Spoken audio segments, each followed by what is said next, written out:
ദാവീദ് ഒന്നാമത് പറയുന്ന ഒരു സ്റ്റേറ്റ്മെന്റ്, ദൈവമേ നീ എൻ്റെ ദൈവം. ഒന്നാമത്തെ സ്റ്റേറ്റ്മെന്റ്.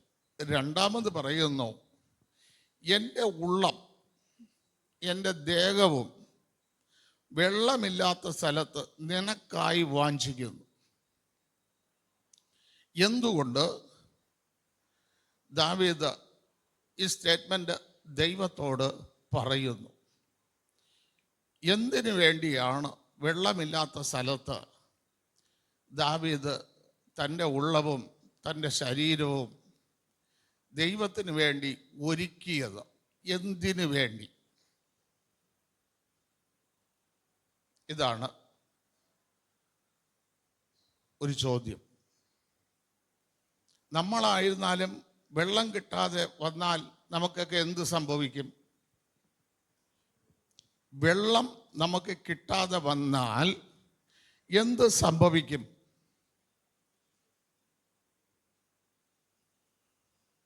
ഹല്ലേലൂയ, സ്തോത്രം. യെശയ്യാവ് പറയുന്നു, തൊണ്ട വരണ്ടു പോകും. ആമോസ് പറയുന്നു, അത്ര സൗന്ദര്യമുള്ളവരായിരുന്നാലും ബോധം കെട്ട് പോകും. ഇതാണ് അനുഭവം. ബോധക്കേടിനെ കുറിച്ച് പറഞ്ഞാൽ, സുബോധം നഷ്ടപ്പെട്ട ഒരു മനുഷ്യനുണ്ട്. ആരാണ് സുബോധം നഷ്ടപ്പെട്ട?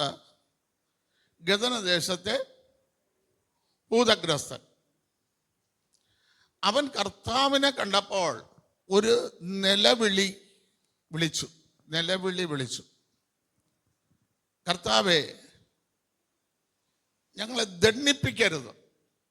ഇതാണ് അവൻ്റെ നിലവിളി. ആ നിലവിളി കർത്താവ് കേട്ടു. കർത്താവ് അവനോട് ചോദിച്ചു, ആ ഇരിക്കുന്ന ഭൂതങ്ങളോട് ചോദിച്ചു, നിങ്ങളുടെ പേരെന്താ? ഞങ്ങൾ ഒരുപാട് പേരായതുകൊണ്ട് ഞങ്ങൾ ലഗ്നോൻ, അല്ലെ, 6000 ഭൂതങ്ങളെന്ന് പറഞ്ഞു. ആ ഭൂതങ്ങൾ ഒന്ന് ആവശ്യപ്പെട്ടു ദൈവത്തോട്, നമ്മുടെ കർത്താവിനോട്. എന്താവശ്യപ്പെട്ടത്? ഞങ്ങളെ ഈ ശരീരത്തിൽ നിന്ന് പറഞ്ഞയക്കുന്നു എങ്കിൽ അതാ മേയുന്ന പന്നികളിലേക്ക് ഞങ്ങളെ അയക്കണമേ എന്ന്. ഈ പന്നികളിലേക്ക് അയക്കണമെന്ന് പറഞ്ഞപ്പോൾ കർത്താവ് സന്തോഷത്തോടെ എന്ത് ചെയ്തു? ഇവന്റെ ശരീരത്തിൽ നിന്ന് 6000 ഭൂതത്തെ ആ പന്നികളിലേക്ക് അയച്ചു കഴിഞ്ഞപ്പോൾ ഈ പന്നികളിൽ ചെന്ന് കയറി. എത്ര പന്നികള്?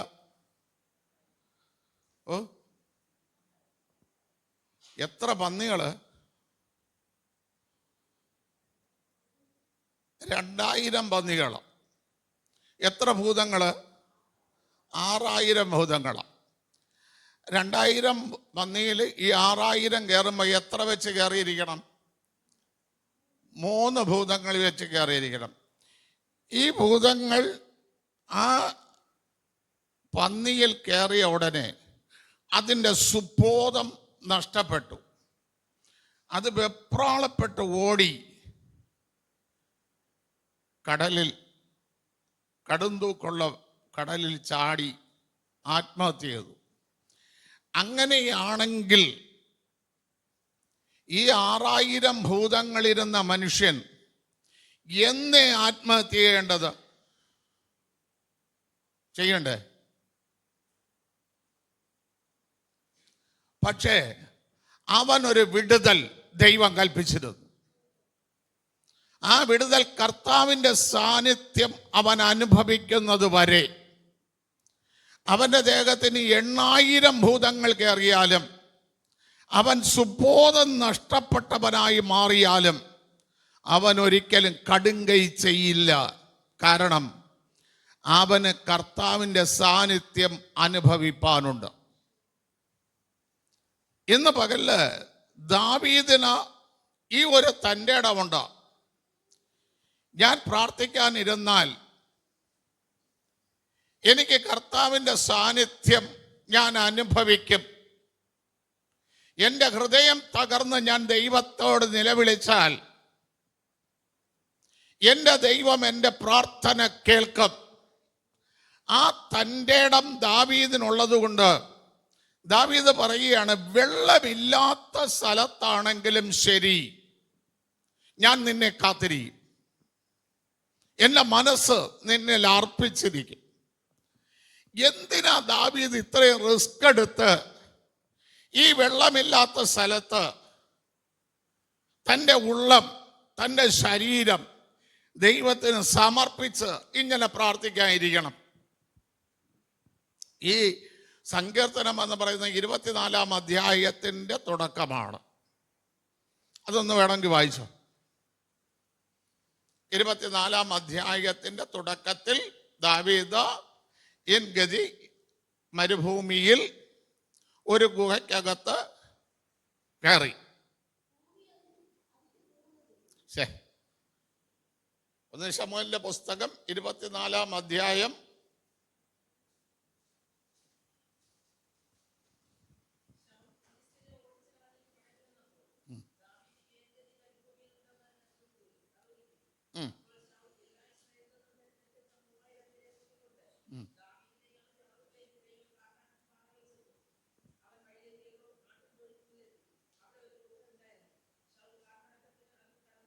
ഇതാണ്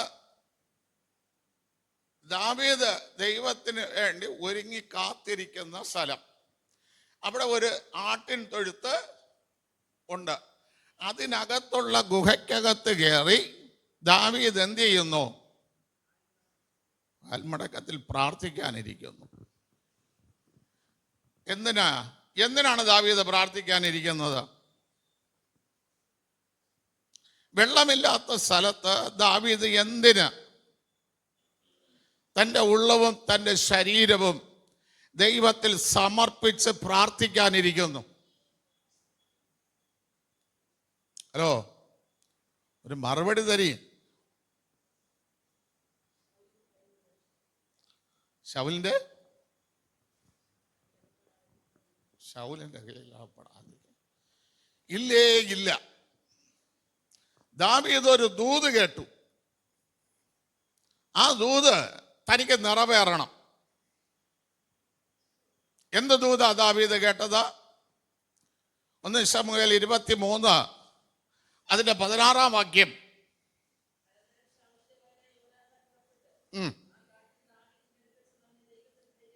ദൈവത്തിൽ യോനാഥാൻ ധൈര്യപ്പെടുത്തി. ഒന്ന്, എൻ്റെ അപ്പനായ ശൗലിന് നിന്നെ പിടികിട്ടില്ല.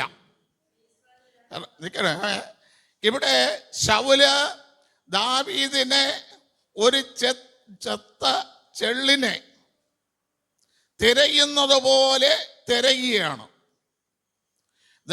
ശൗലിന്റെ പടയാളികൾ ദാവീദിനെ തിരയുന്നു. ആ തെരഞ്ഞുകൊണ്ടിരിക്കുമ്പോൾ തനിക്ക് ഹൃദയത്തിൽ ആശ്വാസം പകരുന്ന, ഹൃദയത്തിൽ ധൈര്യം പകരുന്ന ഒരു ദൂത് താൻ യോനാഥാനിൽ നിന്ന് കേട്ടു. എന്താ കേട്ടത്? എൻ്റെ അപ്പനായ ശൗലിന് നിന്നെ പിടികിട്ടില്ല. എൻ്റെ അപ്പനായ ശൗലിന് നിന്നെ പിടികിട്ടില്ല. ഒരു ദൂത് കേട്ടു. പറഞ്ഞത് പ്രവാചകനല്ല, പിന്നെയോ ദാവീദിനോട് തൻ്റെ ഹൃദയം പറ്റിച്ചേർന്ന ഒരു പുരുഷൻ. അല്ലേ? തൻ്റെ ഹൃദയം ദാവീദിനോട് പറ്റിച്ചേർന്ന ഒരു പുരുഷനാണ് പറഞ്ഞ, പ്രവാചകനല്ല. എങ്കിലും തൻ്റെ നീറുന്ന ഹൃദയത്തിനകത്ത്, വേദനിച്ചിരിക്കുന്ന ഹൃദയത്തിനകത്ത്, തകർന്നിരിക്കുന്ന ഹൃദയത്തിനകത്ത് ഈ സ്നേഹിതൻ, തൻ്റെ ഹൃദയത്തോട് ചേർന്നിരിക്കുന്ന തൻ്റെ സ്നേഹിതൻ പറഞ്ഞത് അവൻ ദൈവിക ദൂതായി ഏറ്റെടുത്തു. അപ്പൊ ദാവീദ് ഇവിടെ പ്രാർത്ഥിക്കുന്നത്, രാജ്യത്തിന്റെ രാജാവായ ശൗൽ തന്നെ എന്ത് ചെയ്യരുത്? പിടിക്കരുത്. തൻ്റെ സ്നേഹിതനിൽ നിന്ന് ആ ഒരു ദൂത് കേട്ടു. അടുത്ത വാക്യം.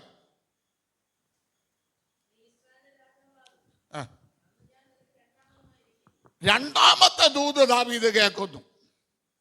എന്ത് ദൂതാണ്? നീ ഇസ്രായേലിന്റെ രാജാവാകും.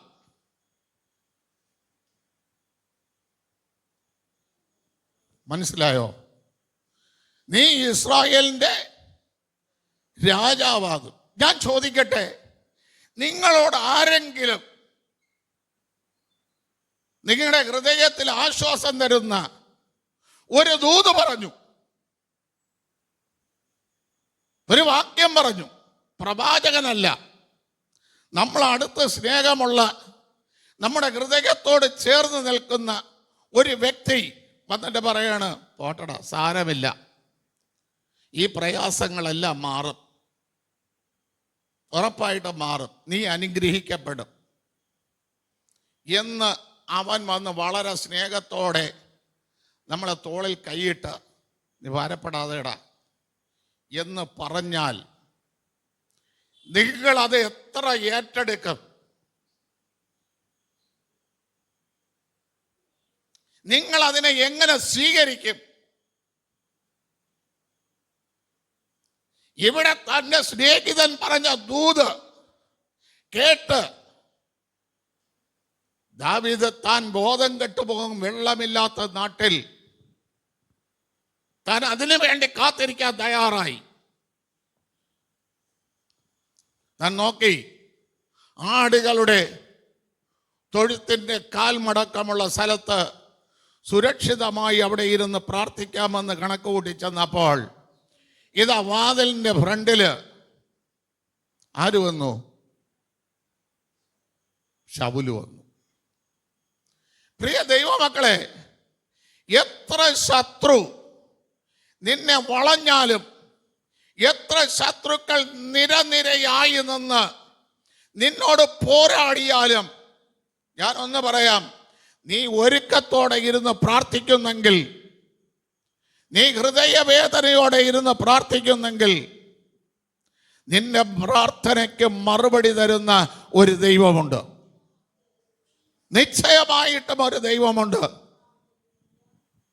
നിങ്ങൾക്കറിയാമോ, ഇന്നലെ ഞാനിരുന്ന് കുറേ നേരം പ്രാർത്ഥിക്കുമ്പോൾ, എന്ത് ദൈവമേ, ഈ ജനങ്ങൾ ദൈവവചനത്തിന് വിരുദ്ധമായിട്ട് ജീവിച്ചു പോകുന്നു എന്നതിനെക്കുറിച്ച് പ്രാർത്ഥിക്കുമ്പോൾ പൗലോസ് ദൈവത്തോട് ചോദിച്ച 5 ചോദ്യങ്ങളിൽ, മനുഷ്യരോട് ചോദിച്ച 5 ചോദ്യങ്ങളിൽ ലാസ്റ്റ് ചോദ്യം എന്തായിരുന്നു? മനുഷ്യരോട് ചോദിച്ച 5 ചോദ്യങ്ങൾ പൗലോസ് ചോദിച്ചു. അതിൻ്റെ ലാസ്റ്റ് ചോദ്യം എന്തായിരുന്നു? റോമാലേഖനം 8 അതിൻ്റെ 35-ാം വാക്യത്തിലാണ് ലാസ്റ്റ് ചോദ്യം.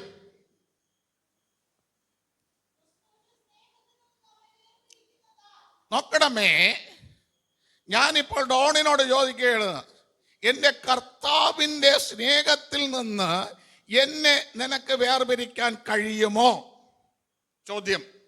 അല്ലെങ്കിൽ ഞാൻ ഗീത സിസ്റ്ററോട് ചോദിക്കുന്നു, ജിജി സിസ്റ്റർ ചോദിക്കുന്നു, അല്ലെങ്കിൽ ഞാൻ മിൽസം ബ്രദറിനോട് ചോദിക്കുന്നു, കർത്താവിൻ്റെ സ്നേഹത്തിൽ നിന്ന് എന്നെ വേർപിരിക്കാൻ നിങ്ങൾക്ക് കഴിയുമോ? എന്നിട്ട് കുറെ കാര്യങ്ങൾ പൗലോസ് പറഞ്ഞു. പട്ടിണി, നഗ്നത, ഉപദ്രവം, കയ്യേറ്റം, അല്ലേ? ഹല്ലേലൂയ, സ്തോത്രം. എത്ര കാര്യങ്ങൾ അവിടെ പറഞ്ഞു, വായിച്ചേ? കഷ്ടത, സങ്കടം, ഉപദ്രവം, പട്ടിണിയോ, നഗ്നതയോ, ആപത്തോ, വാളോ, 7 കാര്യങ്ങൾ പറഞ്ഞു. അപ്പോ ഞാനൊന്ന് പറയാം, പ്രിയ ദൈവമക്കളെ, 1,00,000 രൂപയുടെ കടം വന്നാൽ നമ്മൾ കർത്താവിൻ്റെ സ്നേഹത്തിൽ നിന്ന് എന്ത് ചെയ്യില്ല? വിട്ട് പിരിയില്ല. ഇനി നമ്മുടെ ശരീരം മുഴുവനും അഴുകി തീരത്തക്ക രോഗം വന്നാലും നമ്മൾ കർത്താവിൻ്റെ സ്നേഹത്തിൽ നിന്ന് വിട്ട് പിരിയില്ല. ഇത് പിശാചിന് നന്നായിട്ടറിയാം. അതുകൊണ്ട് പിശാച് ഈ ഇപ്പോൾ എന്ത് ചെയ്തു? നമുക്ക് പ്രയോജനകരമായി തീരേണ്ട, വയസ്സുകാലത്ത് നമുക്കൊരു ഗ്ലാസ് വെള്ളം തരേണ്ട, നമ്മളെയൊക്കെ ഹെൽപ്പ് ചെയ്യേണ്ട, നമ്മളെ സഹായിക്കേണ്ട നമ്മുടെ തലമുറയെ വശീകരിച്ച അവൻ്റെ ഇഷ്ടത്തിന് കൊണ്ടുപോയി. എത്ര തല്ലിപ്പൊളിയായ മക്കളായിരുന്നാലും, എത്ര നിഷ്ഠൂരമുള്ള മക്കളായിരുന്നാലും, എത്ര കുലപാതകന്മാരായ മക്കളായിരുന്നാലും, ഇവർക്കൊരു പ്രതികൂലം വരുമ്പോൾ നീ എല്ലാവരെയും തല്ലിക്കളഞ്ഞിട്ട് ആ പ്രതികൂലം വന്നിടത്തേക്ക് നീ ഓടും. നീ ഉറപ്പായിട്ട് ഓടും. കാരണം നിനക്ക് ഈ ലോകത്തിലെ ഏറ്റവും വലുത്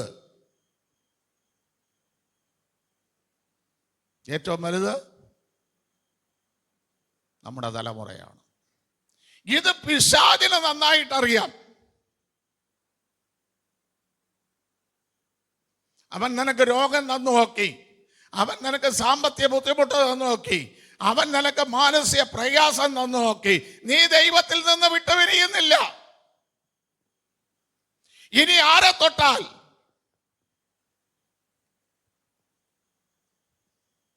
നീ വിട്ടുപിരിയും. നീ വിട്ടുപിരിയുന്ന ഒരാളെ തൊട്ടാലേ ഉള്ളൂ, അത് നിന്റെ തലമുറയെ. അതുകൊണ്ട് പ്രിയ ദൈവമക്കളെ, ദാവീദ് ഇവിടെ ഒരുങ്ങി. അതേപോലെ ഒരു ഒരുക്കത്തിന്റെ പ്രാർത്ഥന നിങ്ങളുടെ വീടുകളിൽ ഒന്ന് വരണം. എന്തിനാണ് പ്രാർത്ഥന? എന്തിനാ? നിന്റെ തലമുറയെ വലിച്ചുകൊണ്ട് പിശാച് കൊണ്ടുപോകാതിരിക്കാൻ. ദാവീദ് ഒരുങ്ങി. സ്നേഹിതന്റെ ഒരു ദൂത് കേട്ടിട്ട് ആ ഒരുക്കത്തിന്റെ മുമ്പിൽ ഇതാ വന്നു നിൽക്കുന്നു ശത്രു. ശത്രുവിന് ദാവീദിനെ ദൈവം ഏൽപ്പിച്ചു കൊടുത്തോ? ദാവീദ് ഒരുക്കമുള്ളവനായിരുന്നു.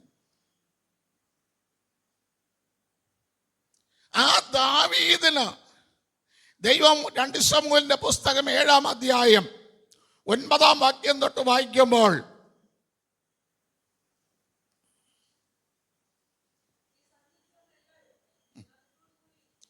നോക്കണമേ, ഇവിടെ ദാവീദിനെ വിട്ടുകൊടുക്കാത്തതിന് കാരണം, ദാവീദിനെ ശൗല് കണ്ടുപിടിക്കാത്തതിന് കാരണം ദൈവം ഇവിടെ മറുപടി പറയുക. എന്ത് മറുപടിയാണ്? നീ സഞ്ചരിച്ച സകല സ്ഥലത്തും ദാവീദ് 12 ഒളിസങ്കേതങ്ങളിൽ പാർത്തു എന്ന് വിശുദ്ധ വേദപുസ്തകം പഠിപ്പിക്കുന്നു.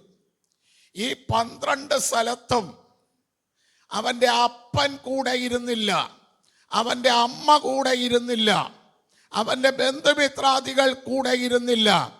കൂടെ ഇരുന്നത് അവൻ ആരുടെ മുമ്പിലാണോ ഒരുങ്ങി കാത്തിരുന്നത്, അവൻ ആരുടെ മുമ്പിലാണോ തൻ്റെ ഉള്ളം സമർപ്പിച്ചത്, അവൻ ആരുടെ മുമ്പിലാണോ തൻ്റെ ശരീരം സമർപ്പിച്ചത്, ആ ദൈവം കൂടെ ഇരുന്നത്.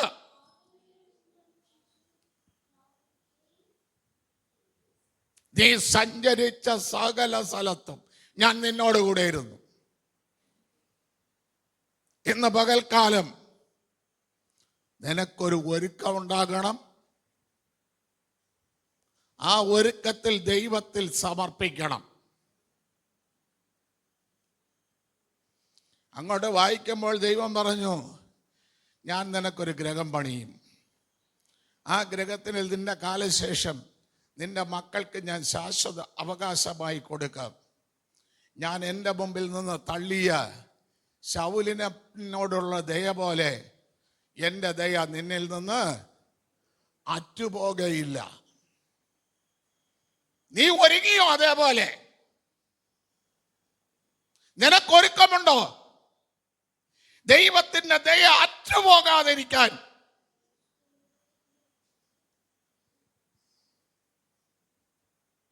പലരോടും ദൈവത്തിന്റെ ദയ അറ്റു, ശരിയാ. പക്ഷേ നീ ഒരുങ്ങിയാൽ നിന്റെ ഉള്ള ദൈവത്തിൽ സമർപ്പിച്ചാൽ, നിന്റെ ശരീരം ദൈവത്തിന്റെ മുമ്പിൽ സമർപ്പിച്ചാൽ,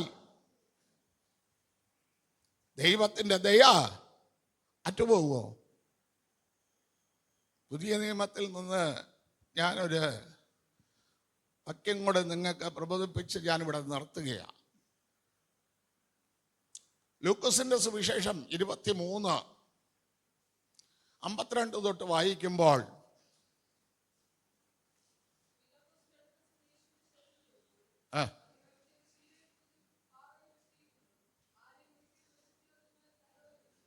ആര് വെച്ചു? നിക്കോമോസും അമരത്യനായ യോസേപ്പും കൂടെ എന്ത് ചെയ്തു? രണ്ടുപേരും കൂടെ വെച്ചു. അവരെങ്ങനെ ആ കല്ലറയിൽ വെച്ചു? എങ്ങനെ വെച്ചു? അതാ എന്റെ ചോദ്യം.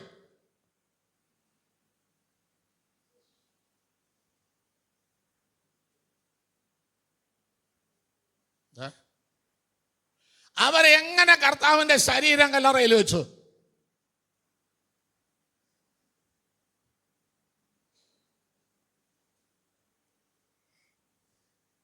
ഹലോ, ഒന്ന് പറഞ്ഞേ. ശീലകള്. അതാര് പറഞ്ഞത്?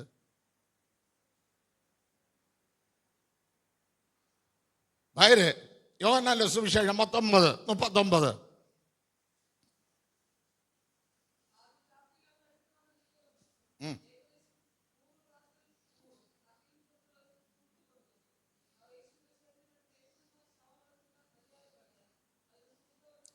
നോക്കണമേ, നിക്കോമോസും അമരത്യനായ യോസേപ്പും കൂടെ വന്ന 100 റാന്തൽ തൂക്കം വരുന്ന സുഗന്ധവർഗം അകിലും മൂറും കൊണ്ടുവന്ന യേശുവിനെ, എൻ്റെ അരുമനാഥനായ കർത്താവിനെ, യഹൂദന്മാരുടെ മര്യാദ പ്രകാരം അടക്കി. ഇനി ലൂക്കോസ് എടുത്തേ, നമ്മൾ വായിച്ചു വന്ന ബാക്കി ഭാഗം എടുത്തേ. ഞാനൊന്ന് നിങ്ങളോട് പറയാം. സുവിശേഷങ്ങൾ എത്ര? സുവിശേഷങ്ങൾ എത്ര? സുവിശേഷങ്ങൾ എത്ര?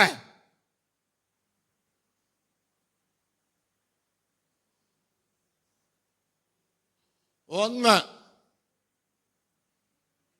4 വരെ ആൾ എഴുതി. സുവിശേഷം എത്ര? 1. 4 പേരാൽ എഴുതപ്പെട്ടു. അപ്പൊ ഈ ഒരു സുവിശേഷം 4 പേര് എഴുതിയാൽ ചില കാര്യങ്ങൾ എവിടെ കിടക്കും? മറ്റേ ആൾ എഴുതിയെടുത്ത് കിടക്കും. കിടക്കുമോ? കിടക്കുമോ ഗീത സിസ്റ്ററെ? സിസ്റ്റർ ഇങ്ങോട്ട് നോക്കി, കിടക്കുമോ?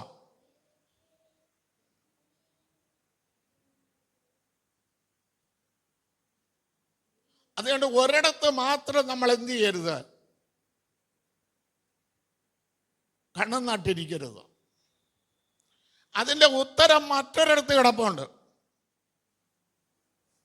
ലൂക്കോസിലുണ്ടോ ഇവർ സുഗന്ധവർഗം വെച്ചതാ? യഹൂദന്മാരുടെ മര്യാദ പ്രകാരം അടക്കിയെന്ന് ലൂക്കോസിലുണ്ടോ? 100 റാന്തൽ തൂക്കമുള്ള സുഗന്ധവർഗം അകിലും മൂറും കൊണ്ടുവന്നെന്ന് ലൂക്കോസിലുണ്ടോ? ഉണ്ടാക്കിയത് സിസ്റ്ററെ? ഉണ്ടോ? സുഗന്ധവർഗം ഒന്നുണ്ട്. ഈ തൂക്കവും മര്യാദ പ്രകാരവും എന്നൊക്കെ ഉള്ളതുണ്ടോ?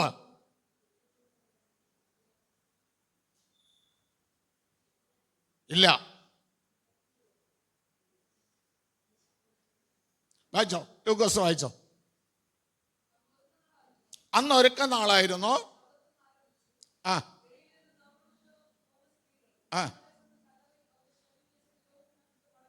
നോക്കണമേ, ഗലീലയിൽ നിന്ന് വന്ന സ്ത്രീകൾ. പട്ടണത്തിൽ പാവിയായ മറിയയുണ്ട്, കർത്താവിൻ്റെ അമ്മ മറിയയുണ്ട്, യോസയുടെ അമ്മ മറിയയുണ്ട്, യോഹന്നാന്റെ അമ്മ മറിയയുണ്ട്, ഇനി മദ്ദലക്കാരി മറിയയും. അങ്ങനെ 5 മറിയമാർ അവിടെ ഉണ്ടോ? അവിടെ ഉണ്ട്. അതാ ഗലീലയിൽ വന്ന സ്ത്രീകൾ 5 മറിയമാരുമുണ്ട്. ഈ 5 മറിയമാരിൽ ഇവര് വീട്ടിൽ പോയി, കർത്താവിൻ്റെ ശരീരം നാളെ എനിക്ക് കാണണം, ആ ശരീരത്തിൻ്റെ അടുക്കൽ എനിക്ക് നാളെ പോകണം. എല്ലാ മറിയമാരും സുഖമായി കിടന്നുറങ്ങുമ്പോൾ അവിടെ ഒരു മറിയ ചെയ്ത കാര്യം ഒന്ന് വായിച്ചേ.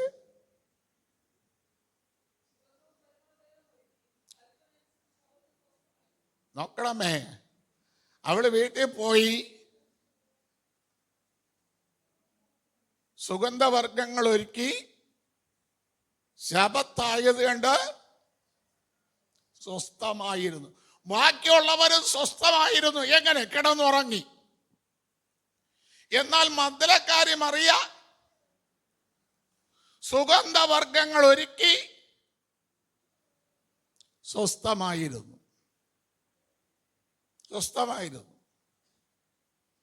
ഇനി യോഹന്നാൻ 20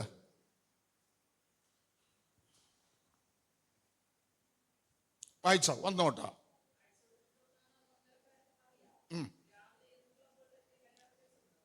നോക്കണമേ, എല്ലാവരും സ്ഥലം കണ്ടു. ഗലീലയിൽ നിന്ന് വന്ന എല്ലാ സ്ത്രീകളും എന്ത് ചെയ്തു? സ്ഥലം കണ്ടു. പക്ഷെ ഒരുങ്ങിയത് ആരും മാത്രമേ ഒരുങ്ങിയുള്ളൂ? മദ്ദലക്കാരും അറിയാം.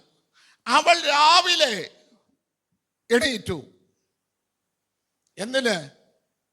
താൻ ഉണ്ടാക്കി വാങ്ങിച്ചു വെച്ചിരിക്കുന്ന സുഗന്ധവർഗങ്ങൾ എന്ത് ചെയ്യണം? കർത്താവിൻ്റെ ശരീരത്തിൽ ഇടണം. പ്രിയ ദൈവമക്കളെ, ഞാൻ ചോദിക്കട്ടെ, തലേ ദിവസം സുഗന്ധവർഗം ഇട്ടതല്ലേ? നിക്കോമോസും അമരിത്യരായ യോസേപ്പും കൂടെ സുഗന്ധവർഗം ഇട്ടതല്ലേ? പിന്നെ എന്തിന് ഇവളിടണം?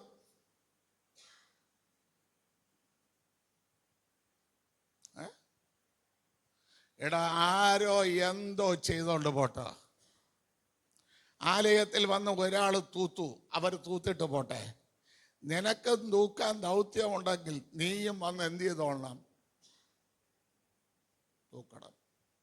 യോസേപ്പ് സുഗന്ധവർഗം ഇട്ട്, മറിയ ഇടേണ്ട കാര്യമില്ല. പക്ഷെ മറിയയ്ക്കൊന്നറിയാം, ഞാൻ എൻ്റെ കർത്താവിൻ്റെ ശരീരത്തിൻ്റെ അടുത്ത് പോയാൽ സുഗന്ധവർഗം കൊണ്ടേ പോകാവൂ. ആരോ തുടക്കട്ടെ, പക്ഷെ ദൈവ നിയോഗം നിനക്കുണ്ടെങ്കിൽ നീ തുടച്ചിരിക്കണം.